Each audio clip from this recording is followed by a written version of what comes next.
makambo ekoleka na Luanda. Makambo ya somo ekoleka na Luanda. On va en parler. Makambo ya somo ekoleka na Luanda.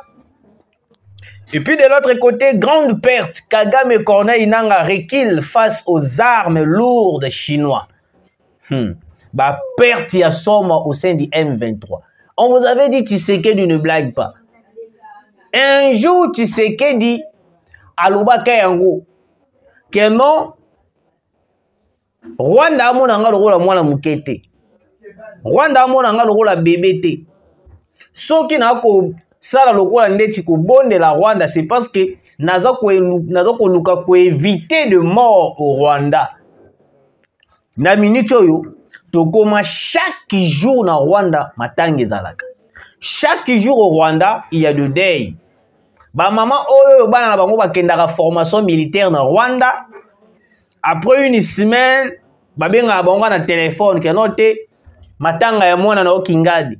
Matanga ya mwana na okingani. Matanga ya mwana na okingani. Vous comprenez? Chaque jour est comme un deuil national au Rwanda. Alors, la Chine déjà de son côté a payé Biso Minduki. Après avoir repéré Biso Minduki, la RDC a pris la décision d'en finir avec le Rwanda, avec tous les M23 qui sont à l'est de la République démocratique du Congo. Il y a eu décollage d'essais automeki, avion moko moari, tout comme mekayango awa et circulé et tamboli et sali que non et puis si perturbation na ngambu ya M23 babandi déjà koloba. Oui, babandi déjà koloba, babandi déjà ko parler. Na kosola yango na bino awa au courant de cette émission.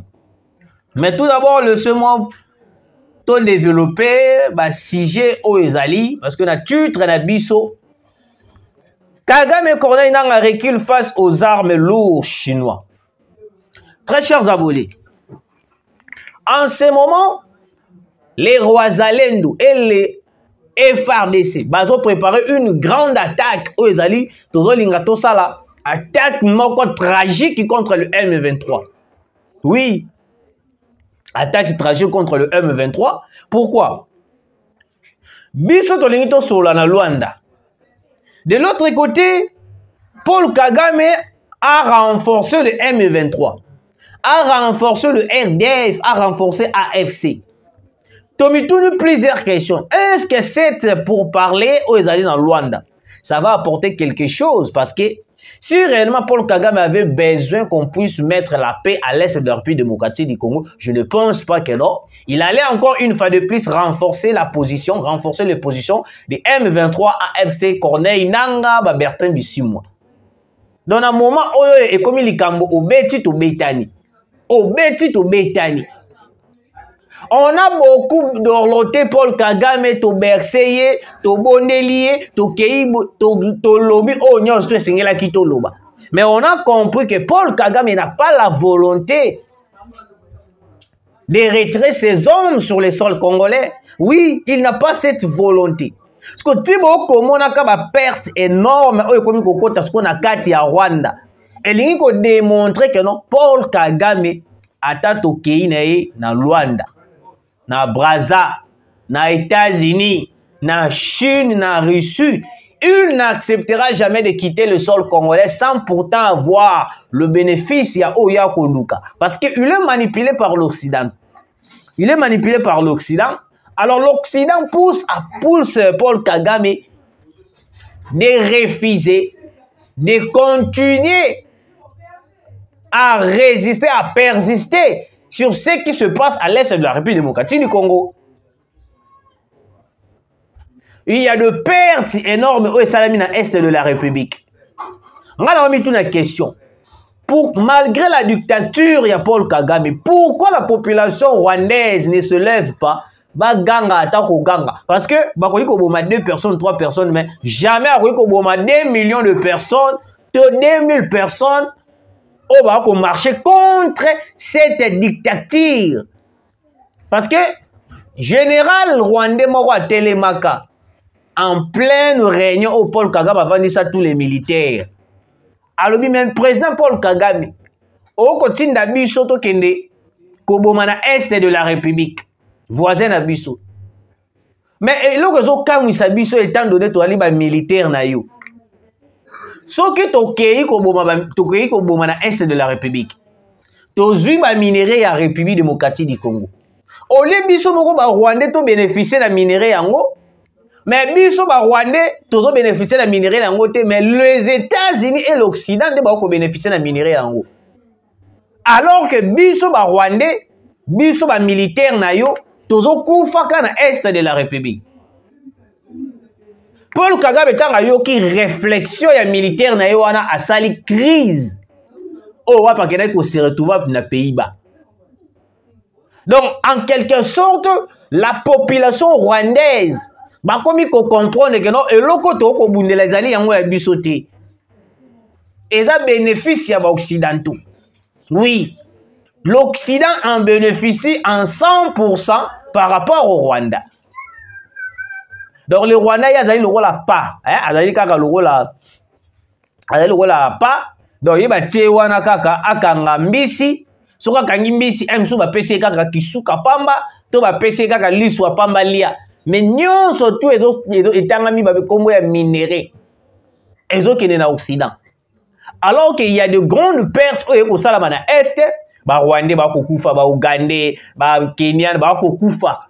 Mais en retour, les États-Unis d'Amérique bénéficient beaucoup par rapport au Rwanda, par rapport aux autres pays qui participent dans cette complicité noire contre la République démocratique du Congo. Et là, on se ici, bango ezali nini. Minduki eye awa na Kinshasa, eye ana RDC plutôt, Tshisekedi alors, je suis favorable à faire maintenant la guerre contre le Rwanda et tous ses alliés. Déclaration de Sali Bangonzo Tomalili. Boyo Kasko États-Unis Maraoni à Sali.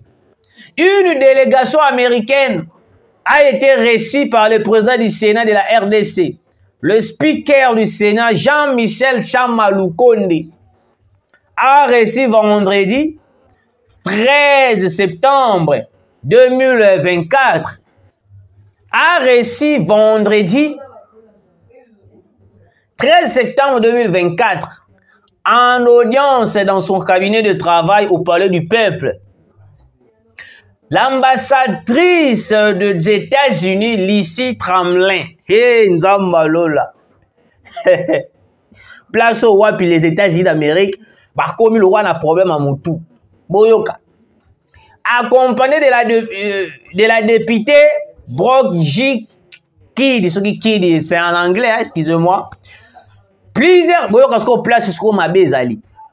sujets ont été abordés au cours de ces échanges, notamment les liens d'amitié et de coopération entre la RDC et les États-Unis, ainsi que le bon fonctionnement des institutions en RDC. Dans les États-Unis d'Amérique, à Kinshasa, pour Nako, Senga Bolimbisi envers la RDC, Tozong et la coopération, c'est grave. Au moment où tu sais qu'il y a des places à remettre dans les États-Unis en ce moment à genoux. Oui, les États-Unis à genoux. Tu sais qu'il y a des diplomates. Bah, il y a de la psycho, tu sais qu'il y a Tozong et la coopération d'Abiso Tozalaki na yango. Koti Kabiso Boete. Mais et pourtant, le Kobo ça dans les États-Unis d'Amérique. Tu sais qu'il a beau parler pendant plusieurs années. Il y a les États-Unis d'Amérique, non? Bon renforcer na tous les M23 dans Est. Les États-Unis babeta Tshisekedi kara baboya ko accompagner Tshisekedi. Pourquoi? Parce que yebaki que non Tshisekedi ce qui doit appuyer à Rwanda totalement, alors que le Rwanda a une complicité dans l'Est de la République. C'est clair. En ce moment, tu sais qu'il s'est penché envers la Chine, envers la Russie. Dans une minute, tu dois faire partie de la BRICS. Il est impossible de tout reculer. Impossible. Impossible. Quel que soit Joe Biden, la coopération T. Quel que soit Joe Biden, quel que soit Donald Trump, a commis président des États-Unis d'Amérique, on ne va plus reculer à faire une coopération avec les États-Unis. Vous perdez déjà Kinshasa, vous perdez déjà la RDC. Les États-Unis d'Amérique à genoux. Parce que Batali, perte au Ebandi ko sala masiko na Rwanda. Perte au Ebandi ko sala masiko au sein du M23, AFC, ya Corneille Nanga, ya Kagame. Ils ont compris qu'il y a une minute ndenge za boto komi ko perdre déjà ba stratégie na tout ozala ki na yango. Total.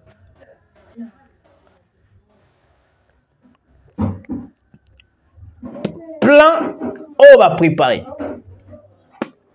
Bazalaki bato liboso babengi Joseph Kabila na Belgique, préparer un coup avec Joseph Kabila. Ils n'ont pas fini avec Joseph Kabila. Joseph Kabila a déjà ABC Bago. Moi, je suis capable de vous fournir des informations fiables pour le Congo. Mais na ndenge Tshisekedi a commis une relation na ba Chinois na ba Russe.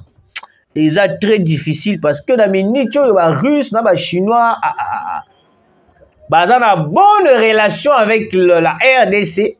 Oh wapi et comme c'est difficile na minute. Les États-Unis d'Amérique nous devons s'humilier. Il faut tout la qui s'acquérir tous en abuso et l'autre côté envers Tshisekedi.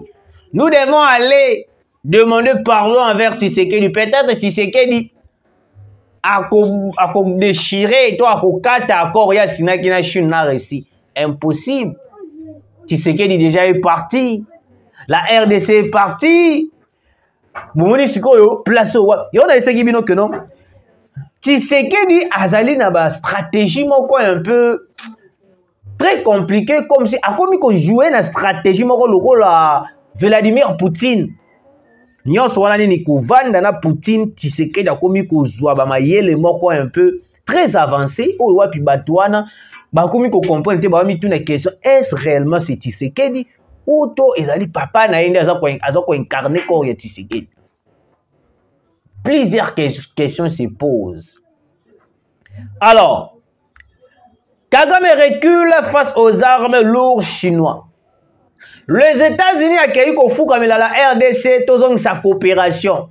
Kagame atala lobi soki kutu papa nanga o azo soutenir nga na kende ko bundisa RDC. Na kende ko menacer bango.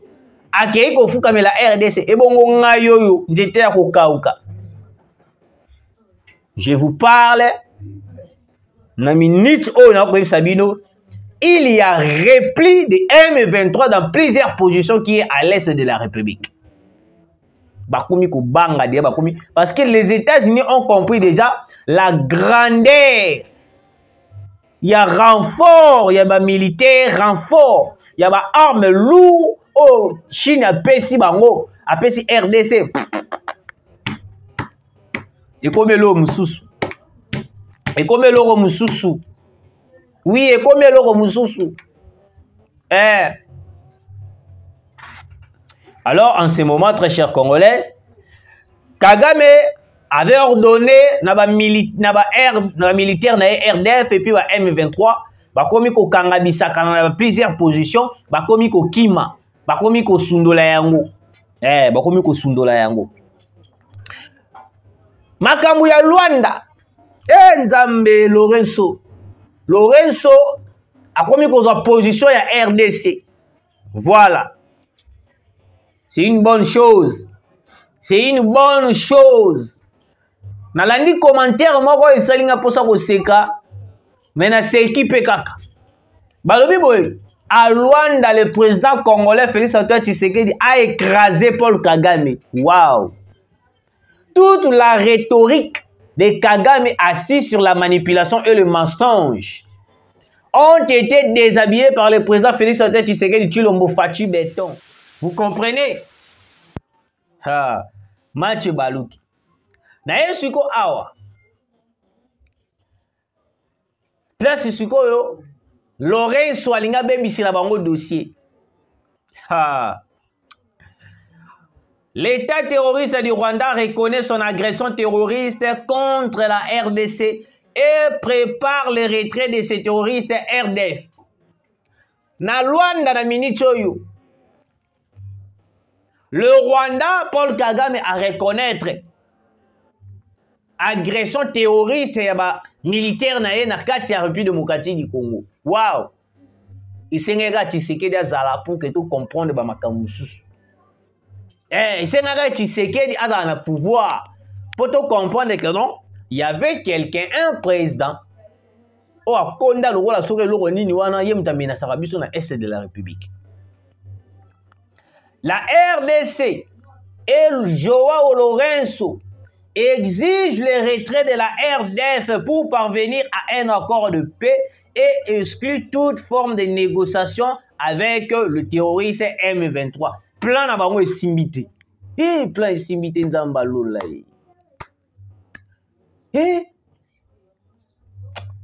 Tshisekedi, il faut te mettre la Tshisekedi maboko. Si c'était Kabila, on allait voir une rencontre, une négociation avec les M23. Kabila a été incapable de combattre les M23. C'est pour cela qu'il nous a exposé envers devant le Rwandais et les Ougandais. Tshisekedi a mis Rwandais, a mis Paul Kagame jusqu'à ce que balobi toute forme de négociation avec les M23. Et puis tu exclus forme sortie de négociation avec les M23. Nous reconnaissons que dans la minute Oyoyo, Moto Azali M23, c'est Paul Kagame. C'est lui qui finance, qui gère les M23. Sous-chef de la Bango Azali Joseph Kabila Kabange, qui a créé l'AFC, qui est coordonné par Cordin Nanga. Alors, chef de la Bango Azali Paul Kagame, nous on ne va pas négocier avec le Rwanda, les M23, AFC, Cordin Nanga. Voilà, Azali ouais, ils ont dit des petits frétins, ils ont dit mbisi moi miki, toko gérer, toko solana bangote. Même Joseph Kabila, c'est un petit joueur. Nous, on va parler avec Paul Kagame. On l'a obligé et puis on l'a exigé de retirer ces hommes, des rebelles M23, RDF, AFC sur le sol congolais pour maintenir la paix durable. Cet accord ne vise pas à rencontrer les M23. Oui, les M23 sont exclus de toute forme de négociation. On n'a pas besoin de négocier avec les M23 pour avoir la paix. Nous, on est en train de parler avec le Rwanda parce que le Rwanda, c'est le père du M23 avec le soutien des Occidentaux. Bon, moi, les États-Unis, il n'y aura pas de recul. Au RDC, pour signer accord avec les États-Unis d'Amérique. Nous sommes déjà partis. Il n'y a plus d'espoir pour les États-Unis d'Amérique à la coopération d'Abisso.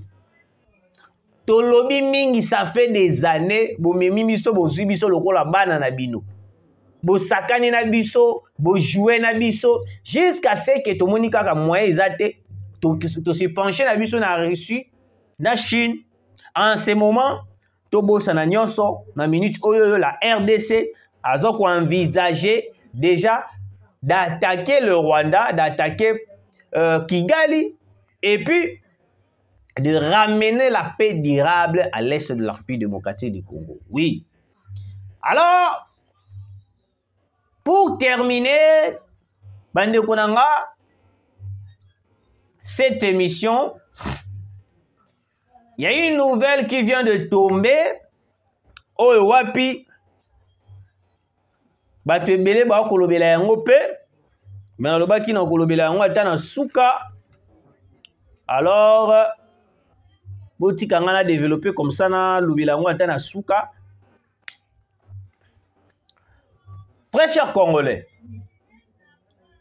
je vous prie de partager cette émission et puis je vous supplie de soutenir le président Félix Antoine Tshisekedi Tshilombo, de soutenir le Wazalendo Owapi Bazo Bunda Makasi pour la République démocratique du Congo. Et c'est y a avion na biso autosomi et des armes lourdes. Ne komi kobangisa sko Kagame matala bi soki kutu ba arme lourd kutu nanu ba zuite me ba kokotaka de matanga na Rwanda. Et bon sko ba arme lourd. Et puis les États-Unis accueilli ko senga pardon et pas Tshisekedi. C'est que awa espoir ezali sous-souté. C'est que awa ndenge ezabui makambo elali. Makambo baby na sous de loko ko sala te. Que dois-je faire? Ne Kagame azo ki décision le non, je dois retirer mes hommes. Après ça qui ordre dans ma position et belé ezaki occupé par le M23, ba nyangala katana déjà ba longwe, itikali vide et puis il commis sous contrôle ya ba Wazalendo et puis ba FARDC. Cette Kikuni, Martin Fayulu inquiet. Alobi kelote régime ya Tshisekedi boye. Martin Fayulu m'a dit na koya kolobela dossier na yo. Merci de partager cette émission, de liker, de commenter, comme ça la vie sauve vrai bien. Tukutani mbala sima.